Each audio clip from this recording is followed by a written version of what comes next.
This slideshow is a virtual tour of some works of art found in Gallery 151 of the Art Institute of Chicago, devoted to Greek art. To use this tour, start at the beginning of the gallery. After I introduce a piece, you should pause the slideshow until you can find the work of art in the gallery. The first work of art is a marble statuette of a female figure. It is approximately 15 inches tall and comes from the island of Keros, which is one of the Cyclades Islands. The Cyclades are a group of Greek islands in the Aegean Sea that circle the island of Delos. Cycladic civilization thrived between 3000 and 2000 BC, and this piece is dated from about 2500 BC. This piece is typical of Cycladic sculpture in that it is an abstract representation of a female form. Frequently, the females in these sculptures are pregnant, perhaps reflecting some type of fertility female deity. Here is a slightly enlarged image of the same statuette.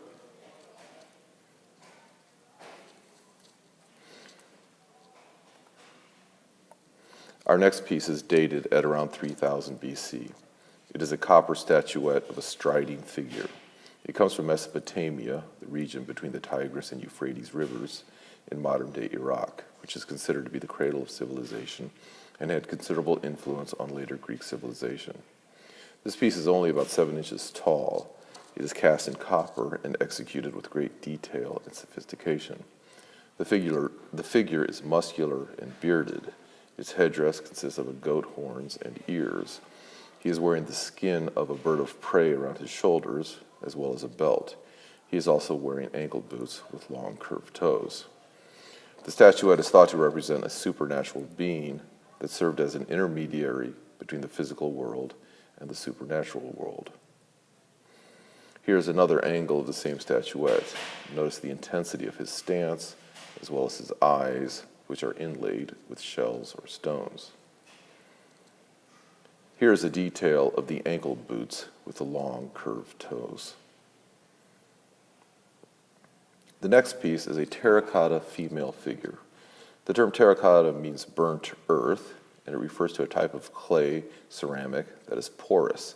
Frequently, it refers to objects that are not turned on a potter's wheel.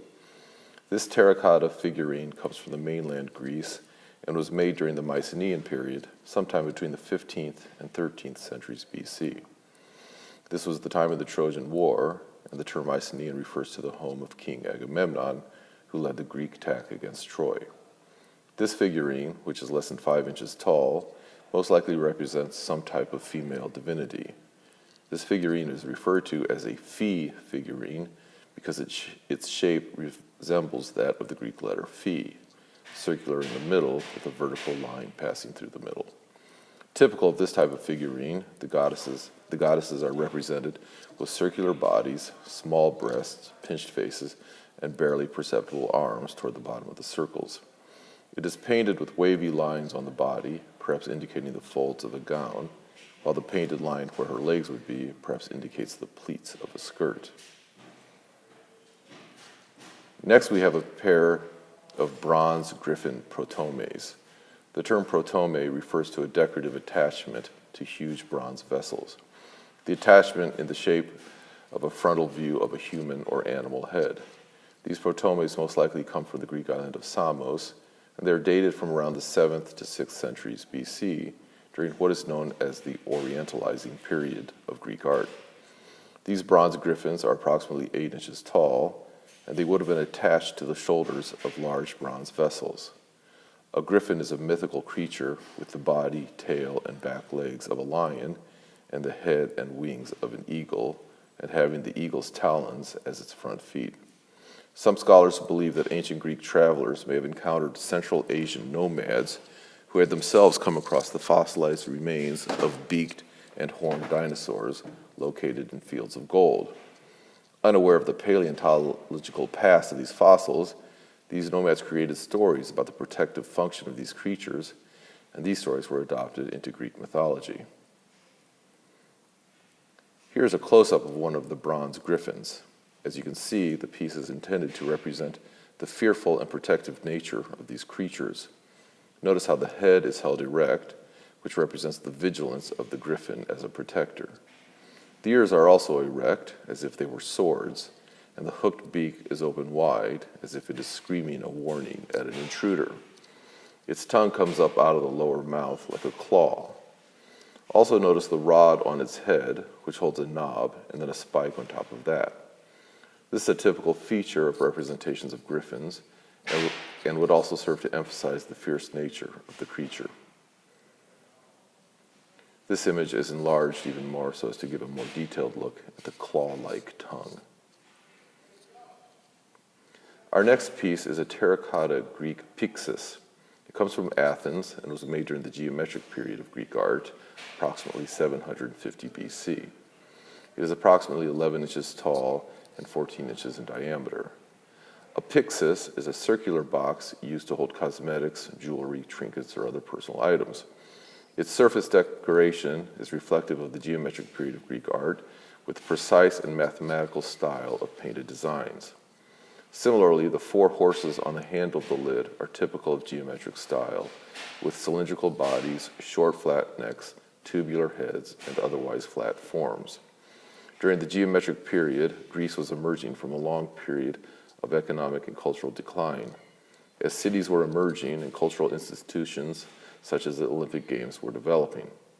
The 4 horses sculpted into the handle is a sign of increased wealth, as the raising of horses was something limited to wealthy aristocrats who could afford to do so. Here's another image of the Greek pyxis with a closer look at the horses.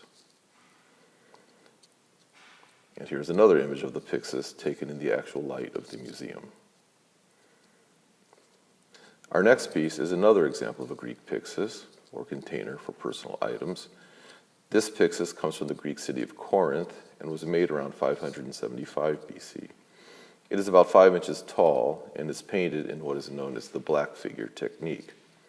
Black figure refers to a method of vase painting in which, after the vessel has been formed, figures and designs are drawn in silhouette and then painted with a moist clay-based substance that turns black when the vessel is fired. Details are created through incisions cut into the silhouetted figures. In addition, after firing, red and white paint would be used for additional details.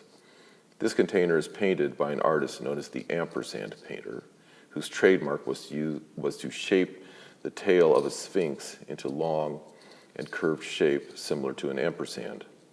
In addition to the sphinx, with its winged feline body and human head and ampersand tail, note the geometric designs, typical of the Orientalizing period of early Greek vase painting, and the other animal figures, including panthers, a swan, a doe, and a goat.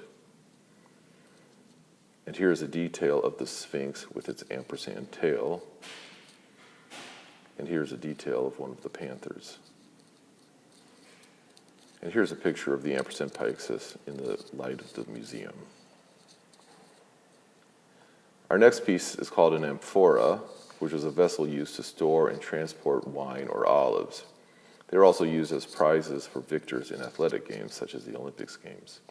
This amphora comes from Athens and is dated from around 550 BC. It is approximately 11 inches high, and like the previous piece, it is a black figure. Here's a picture of the Heracles amphora in the museum. This piece consisted of 2 painted panels, one on the front and the other on the back. Unlike the previous piece, the paintings on this vessel represent mythical events rather than figures and designs without any narrative connection to each other. In the front view here, the artist has painted the final moments of the struggle between Heracles and the Nemean lion. This is the first of Heracles' 12 labors, one which he performs with great strength. Having discovered that his arrows were of no use against the lion, he strangles the lions with his bare hands, this lion which had been terrorizing the area around Nemea. Here, Heracles is shown with Athena and Hermes on one side, and 2 mortals, a male and female, on the other side. Athena is fully armed, and Hermes is carrying his caduceus, his signature staff. The next picture is a detail of Heracles and the Nemean lion. Notice here how Heracles is strangling the lion in the crook of his left arm while using both hands to pry open his mouth. The overall effect of the painting is one of power and energy, which is controlled, however, by the balance and symmetry of the surrounding figures. And here's a detail from the Heracles amphora of Athena with her shield, with a painted rooster on it, and in the background, Hermes with his caduceus. Here's another example of Greek black figure vase painting. The technique itself was developed in Carthage and was popular in the Archaic period of Greek art, from 700 to 480 BC. This piece is called a pelike, which means a storage jar. It is approximately 14 inches in height and is dated at around 500 BC. In this scene, the silhouettes of the figures and the dog were painted in black gloss. The artist then incised the details of their anatomy and clothing. The woman's flesh was covered with white. Details such as the dog's color and the wreaths worn by the women and the man on the left were painted red, and red and white patterns were added to some of their clothing. The vase was then fired. Gloss, which is a slip made from refined clay, was applied to all areas intended to be black. For the figural scene, the silhouettes of the figure and other elements were painted in gloss, sometimes following the lines of a preliminary sketch scratched into the surface. Using a sharp tool, the artist created details by incising through the gloss to the light clay ground below. Colors such as purple, red, and white, made from a gloss with mineral pigments, were then added. After a 3-stage firing process, applying alternately less and more oxygen, the gloss turned black. In its finest form, it was quite shiny. Here's another picture of the black figure pelike, offering a detailed view of the dog. Hopefully you will notice an important difference with this next piece. This container is a stamnos, which is a mixing jar, which was usually used for mixing and then holding wine. The stamnos, which is approximately 15 inches in height, dates from 450 BC, somewhat later than the previous containers. By this time, Greek vase painters were using the red figure technique, so hopefully you will have noticed that the painting on this container is the opposite of what we were just looking at. The figures are in red, and the background is in black. In the case of red figure technique, the figures have been left in the natural reddish-orange color of the clay and are surrounded by black glaze.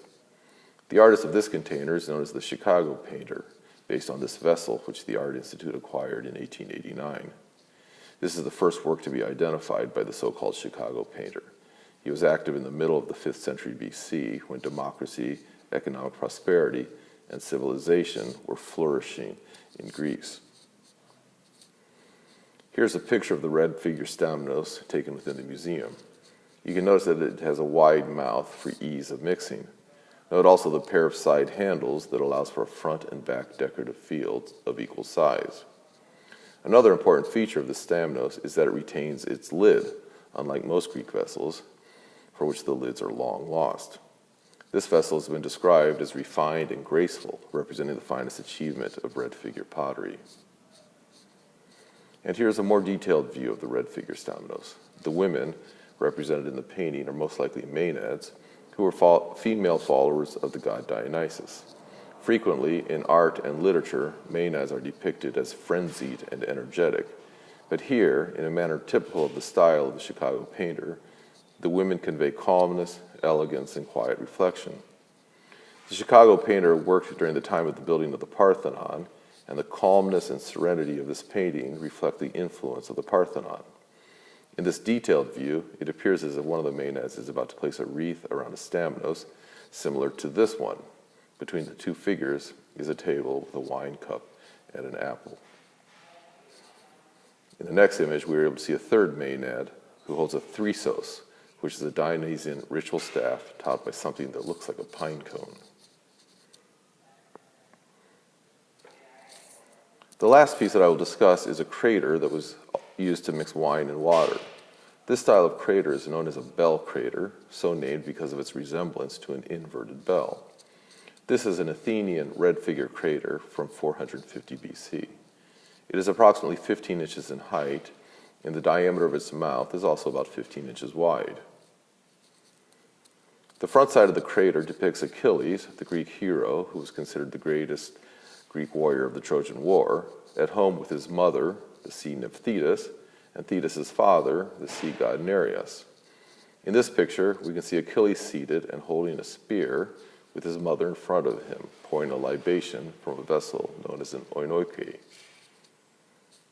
In the next picture, we see a close-up of Thetis, who is holding her son's shield, and Nereus, who holds a scepter in his right hand and in his left hand, and a leaved branch in his left. I'm sorry, a scepter in his right hand and a leaved branch in his left. In the next slide, we see Achilles in greater detail. His helmet is visible, but lifted off of his head so that we can see his face.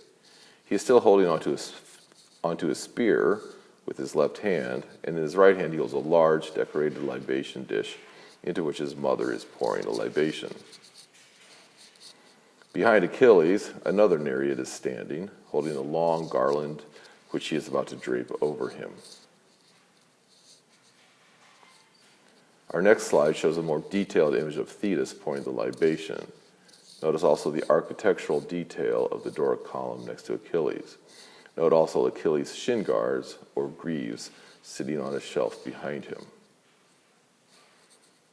On the opposite side of the red figure bell crater, the painter has depicted in the center a young man with short bushy hair encircled by a wreath holding a shield and spear in front of him with his left hand. A Thracian helmet is in his outstretched right hand. At left, a woman stands facing the youth, both hands outstretched as if to receive the armor. As we can see from the next slide, a leaping dolphin in black decorates the helmet, and in the center of the shield is a black lion's head with its long tongue sticking out. In the next slide, we are able to see a detail of the helmet with a black-figured dolphin painted on it. And in the final slide, we're able to see a detail of the black-figured lion's head painted on the shield.